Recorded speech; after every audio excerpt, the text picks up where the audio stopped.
बनगर शक्ति न्यूज। आज हम आए हैं यहाँ गांव भवनपुर।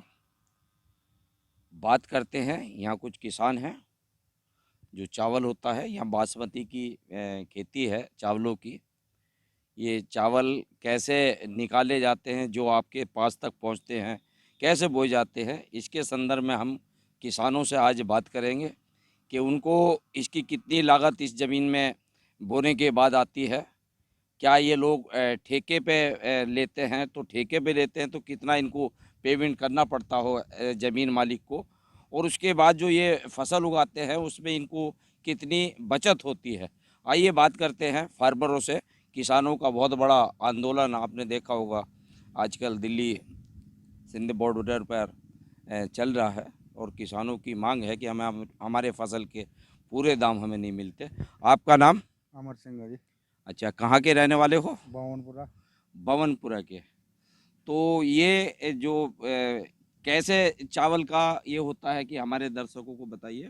चावल तो देखो जी, कम से कम भी 1500 रुपये तो हमारे जब लगाई है वो जज खर्च मामो। जी। और उसके बाद जहाँ पानी रहा, खाद रहा, दवाई रही, तो कम से कम भी 2500-3000 रुपये का खर्चा हमारा इसमें जल्लो ये पक्का जल्लो आ जाता है जी, 3000 का। 3000 बीघा के हिसाब से हाँ, क्या? 3000 रुपये बीघा का। बीघा के हिसाब से। हाँ जी। अच्छा, लागत इसमें कितनी आ जाती होगी? जो बीज बोते होंगे आप, सारी लागत 3000 रुपये आपकी लागत आती है। और कितने रुपए क्विंटल के हिसाब से कौन सा चावल है? देखो जी, आपका तो रेट का अभी पता नहीं है। हाँ। हमारा जो है, हमारा धान निकलता है इसमें 3-3.5 कुंटल बीघे का सर्वतीय मुंजी है यो। जी जी।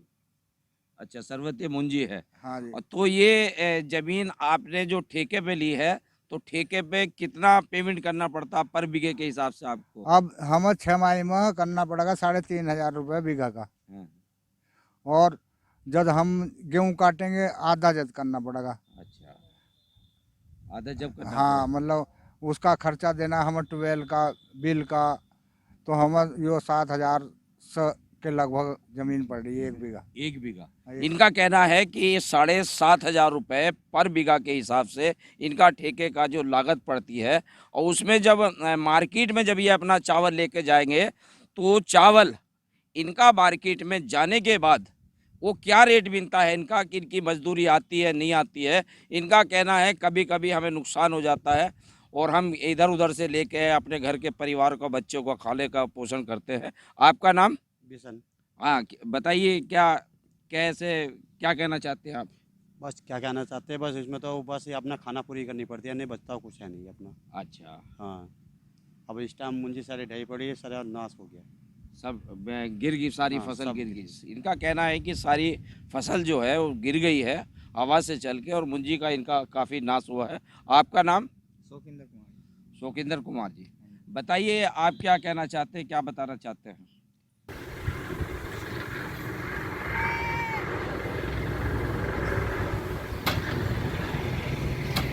पूरा भी नहीं होता, नुकसान ही जाता है इसमें तो। बस ये है कि अपना हिला करना पड़ता है थोड़ा सा, वरना मिलना वरना कुछ नहीं है। मजदूरी नहीं कर सकते। अच्छा, जो वर्तमान सरकार है, जैसे 2022 में अब चुनाव आने वाला है 2022 में, तो जो सरकार है उस सरकार के कार्य से, कि सरकार ने कहा था कि हम रोजगार देंगे, गरीबी दूर करेंगे, गरीबी मिटाएंगे, तो सरकार के कार्य से आप कितने संतुष्ट हैं, या 2022 के चुनाव में आप क्या चाहेंगे, क्या मन में है आपके? ना कुछ काम तो सही कर रहे हैं, लेकिन मजदूरी में तो मजदूर हम जैसों के लायक तो कुछ काम ही नहीं करा इन्होंने सरकार में, तो मजदूरी कहीं बढ़ी नहीं है, ना रोजगार बढ़ा कहीं। अच्छा। सब ऐसे ही हो रहा। इससे बढ़िया पहले मजदूर अपना रोजगार तो चल रहा कुछ। हाँ हाँ, आओ कुछ महिला हैं इधर, महिलाओं से पूछते हैं कि आप ये बताओ, यहाँ जब सारा दिन आप काम करती होंगी, खेत में काम करती होंगी, कैसे बच्चों को आप स्कूल भेजते हो, कैसे बच्चों का पढ़ाई लिखाई का पालन पोषण करते हो, क्योंकि चूल्हे की, खाने की भी जिम्मेदारी आपके पास होगी। यहाँ से काम करके जाओगे, फिर आप चूल्हे में घुस जाओगे। तो सरकार ने एक योजना चलाई थी, उज्ज्वल योजना के अंतर्गत आप चूल्हे पे अभी लकड़ी से खाना बनाती हो, या गैस के सिलेंडर पे? चूल्हे पे बनाना है। अच्छा, अभी गैस का सिलेंडर आपको ना नहीं ना, मिला? हमें नहीं मिला अभी। अच्छा, ऐसे कितने लोग होंगे आपके गांव अभी में तो जो चूल्हे पे यही खाना बनाते हैं? चूल्हे पे तो काफी बनाना है, गैस पे तो अभी किसी किसी को ही मिला गैस। किसी किसी को मिली है हाँ। गैस। अभी पूरी तरह से हाँ, सारा- इनका कहना है कि अभी पूरी तरह से जो चूल्हा है गैस मिल ही रही है, और गैस अगर मिल रही है तो 1,000 रुपये का सिलेंडर है। इनकी आय इतनी नहीं है कि जो 1,000 रुपये का सिलेंडर ले। चूल्हे पर ही खाना बनता है। आइए हम अपने दर्शकों को दिखाते हैं किस प्रकार से चावल जो है खेतों में मुंजी लगाई जाती है। पहले मुंजी लगाने के बाद उसको पानी दिया जाएगा। पहले पनीर लगेगा, पनीर के बाद उसको पानी दिया जाएगा। पानी इसको मुंजी को चावल के लिए पानी हमेशा चाहिए है।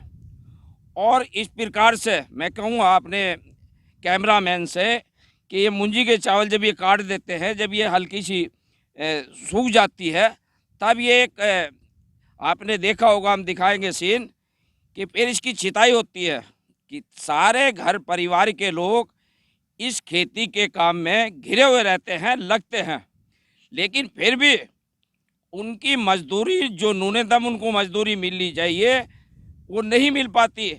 तो आज भी देखने में ये आता है कि ये लोग मजदूर जो खेत में काम करता है, जो फार्मर की ज़मीन को ठेके पे लेके काम करता है, उन लोगों की क्या स्थिति हमारे देश में है, ये दिखाने के लिए हम आप लोगों को ये खेत पे लाए। मैं कहूँगा कैमरामैन से दिखाइए, देखो उधर मजदूरों को वो इस तरीके से इस मुंजी की पुली सी बनाएंगे, ढांग बनाएंगे, इकट्ठा करेंगे, उसके बाद इसकी छिताई करेंगे, और छिताई करने के बाद इसे साफ करने के बाद इसको हम मुंजी बोलते हैं, ये बाज़ार में ले जाकर बेचेंगे।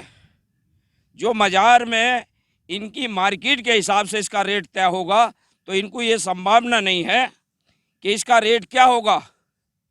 कैसे जो इन्होंने लागत लगाई है, इन्होंने बताया कि 7,500 रुपये बीघा हमारा इस पर खर्च आता है। और जब इनका मार्केट में जो चावल बिकेगा, आप देखिए इस प्रकार से ये मुंजी की कटाई होती है। कटने के बाद जब ये सूख जाएगी, इसमें हवा निकल जाएगी, तब ये बुग्गी के उस पर रखकर इसकी छिताई करेंगे। मैं इनसे पूछना चाहूँगा, आप थोड़ा सा समय देंगे हमें? आप काम में हम आपके डिस्टर्ब कर रहे हैं। आइए बताइए, आप क्या कहना चाहेंगे? एक दिन में आप कितने लोग कितने बीघे मुंजी ये काट लेते होंगे?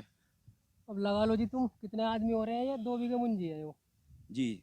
अब देख लो तुम, इसमें कम से कम भी ना तो 2 और 2 4 2 6 आदमी तो पूरे लग रहे हैं जी। अच्छा, 6 आदमी लग रहे हैं। हाँ, कटेगी वो 2 बीघे मुंजी 6 आदमी से। 6 आदमियों से। हाँ जी, और उसके बाद इसमें जब ये काट के आप डाल दोगे, हाँ जी। तो ये कितने दिन के बाद इसकी सूखेगी जब छिताई इसे के कम से लायक? कम परसों को छेदेंगे।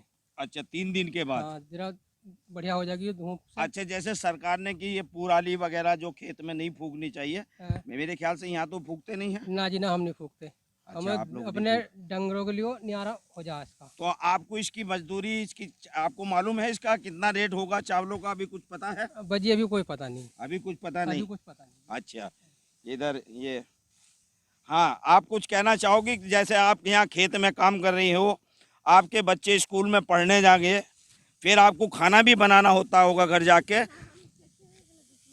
नहीं होते? अच्छा अच्छा अच्छा, चलिए देखिए, ये व्यवस्था है जो हम कहते हैं खेतीहीन मजदूर, जिनके पास खेती नहीं है, वो मजदूर जो है वो ठेके पे लेके जो काम करता है, तो उसको अपने साधन, अपनी रोटी, अपना पेट भरने के अलावा उसके पास कुछ बिकता नहीं। देहात की जो परिस्थिति है उससे हम अवगत कराते रहेंगे। हमारा वीडियो आपको कैसा लगेगा हमें कमेंट करके ज़रूर बताएं।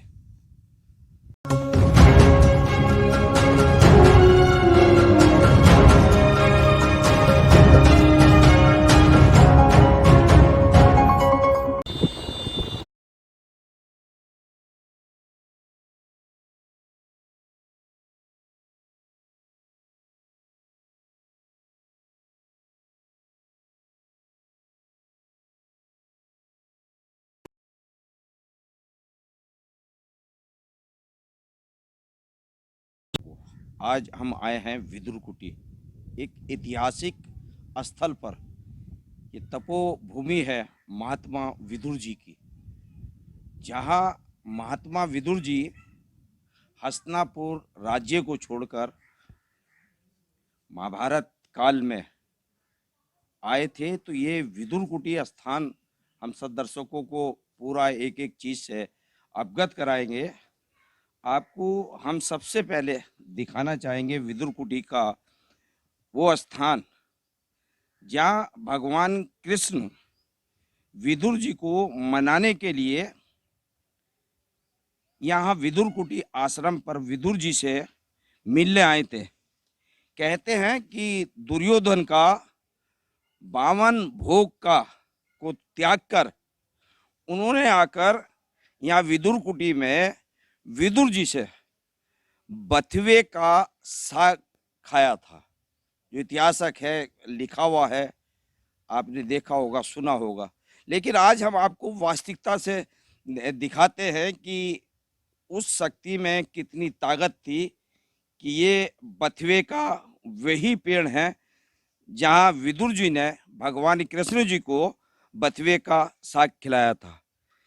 इस विदुर कुटी का ये इतिहास है कि बथुए का पेड़ 12 महीने विदुर कुटी में आज भी विराजमान है। ये कभी नहीं जाता कहीं। आप इस पौध को कहीं ले जाना चाहेंगे तो नहीं चल पाएगी, लेकिन भगवान विदुर कुटी पर आकर भगवान का जो आशीर्वाद है, जो आस्था है, जो हिंदू धर्म में, हिंदू संस्कृति में लोगों की आस्था है, तो ये बथुए का पेड़ कई हजार वर्ष जब महाभारत काल हुआ होगा, ये उसका जीता जागता नमूना है। अभी हम आप लोगों को मंदिर के दर्शन कराएंगे। पर इसमें ही है विदुर जी के गंगा जी बहती हैं।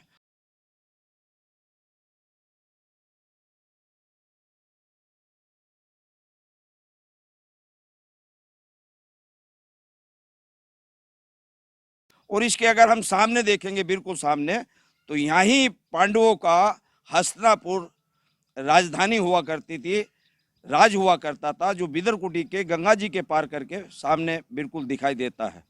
हम अभी आपको और दिखाएंगे बथुए का साग से। हम आपको दिखा रहे हैं कि ये पूरा बथुए का पेड़ है जो 12 महीने या विदुर कुटी पे हमेशा रहता है। मैं कैमरामैन से चाहूँगा कि वो पूरी मंदिर, पूरे इसका वातावरण को दिखाएं।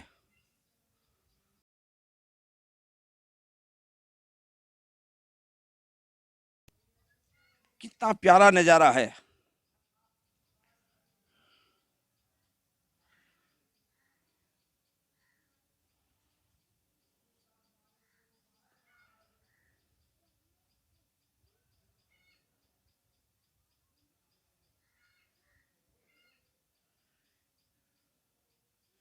सरकारों ने इसके लिए, इसके उत्थान के लिए अगर कोई प्रयास किया होता तो आज ये हमारे देश का एक प्राचीन तीर्थ स्थल हो सकता था।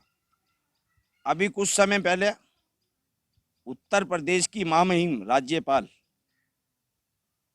का यहाँ कार्यक्रम था, लेकिन किसी कारणवश वो कार्यक्रम कुछ समय के लिए स्थगित हो गया है। लेकिन जो सौंदर्यीकरण इसका विदुर जी का इस सरकार में तय किया गया है कि हम इसका सौंदर्यीकरण करेंगे।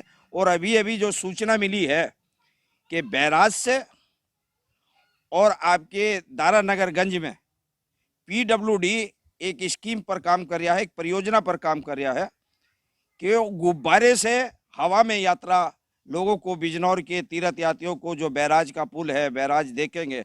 अब इसके बाद आपको बैराज का भी दिखाएंगे, पूरा बैराज का तस्वीर, पूरा बैराज का दृश्य।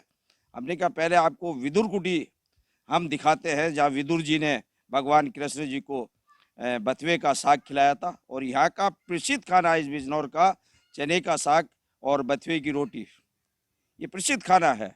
52 भोग को छोड़कर भगवान कृष्ण जी ने विदुर जी के पास आकर आश्रम में उनके साथ इस खाने को बड़े आनंद के साथ खाया। और उस आनंद का वो वरदान आज भी कई हजार वर्ष के बाद भी यहाँ विदुर कुटी में मौजूद है, जो बथुए का पेड़ हमने आपको दिखाया। आनंदी वैन जी जो हमारी माँ महिम राज्यपाल जी है, उनके आने से हमने रास्ते का देखा कि विदुर कुटी का बहुत तेजी के साथ सौंदर्यीकरण की ओर प्रशासन का ध्यान गया है। हमारे वर्तमान जिलाधिकारी इसका बहुत बारीकी से इसका निरीक्षण करके इसको तीर्थ स्थल का रूप देने के लिए की पूरी तैयारी है। और ये एक भव्य तीर्थ स्थल इस बिजनौर का जो नाम है, जो इतिहास है, उसको जरूर आप लोगों को देखने का अवसर प्राप्त होगा। मैं धनगर शक्ति न्यूज से राम गोपाल धनगर।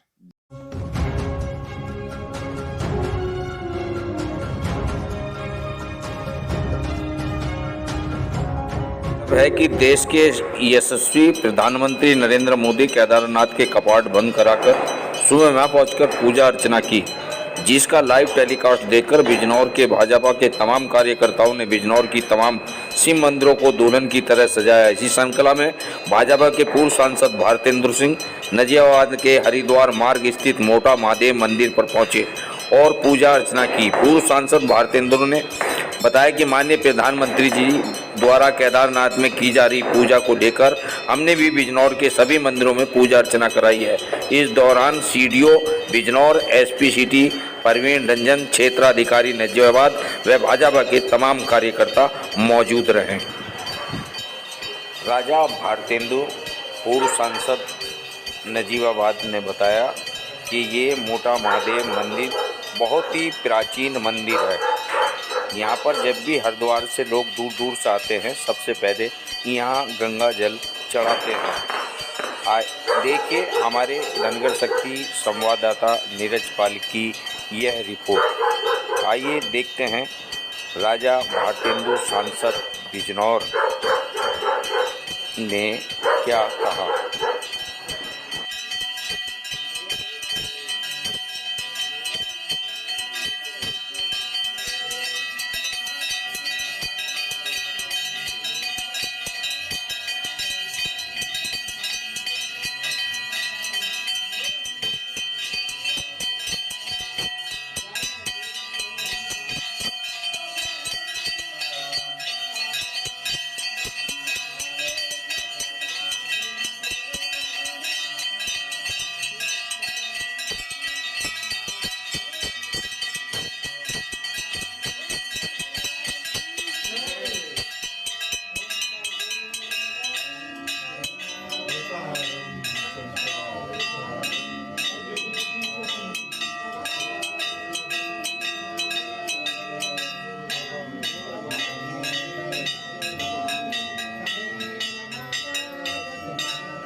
केदारनाथ के कपाट बंद होंगे। माननीय प्रधानमंत्री जी स्वयं उस प्रोग्राम में उपस्थित थे और उन्होंने वो पूजन केदारनाथ में करवाया। उसी श्रृंखला हुआ, अभी हमने लाइव टेलीकास्ट देखा तो उधर केदारनाथ जी के भी दर्शन हुए और इधर हमारे ज़िले का प्रसिद्ध ये मंदिर है, बहुत प्राचीन मंदिर है। और जब आदिकाल से ही जब भी कांवड़ यात्री यहाँ से जाते हैं तो अपने मोटे महादेव पे जल ज़रूर चढ़ा के जाते हैं। तो इसकी मान्यता हमारे ही ज़िले में नहीं मगर आस पड़ोस के जितने ज़िले हैं जहाँ के भी कांवड़ यात्री जाते हैं उन सब में ही है। तो ये प्रधानमंत्री जी के नेतृत्व में मैं तो पहली बार देख रहा हूँ कि प्रधानमंत्री जाकर स्वयं कपाट बंद करवा रहे हों और पूजन खुद कर रहे हों। तो उसी श्रृंखला में हम सबको भी उधर केदारनाथ जी का भी दर्शन करने का मौका मिला और यहाँ पर अपने मोटे महादेव जी के भी दर्शन करने का मौका मिला। जैसा कि सीडीओ साहब और पूर्व मंत्री जी ने बताया कि केदारनाथ में माननीय प्रधानमंत्री जी वहाँ दर्शन पूजन का कार्यक्रम कर रहे हैं। उसी श्रृंखला में यहाँ बिजनौर जनपद के प्रसिद्ध सिद्धपीठ प्राचीन मोटा महादेव मंदिर पे हम सब ने भी आरती किया, पूजा अर्चना किया।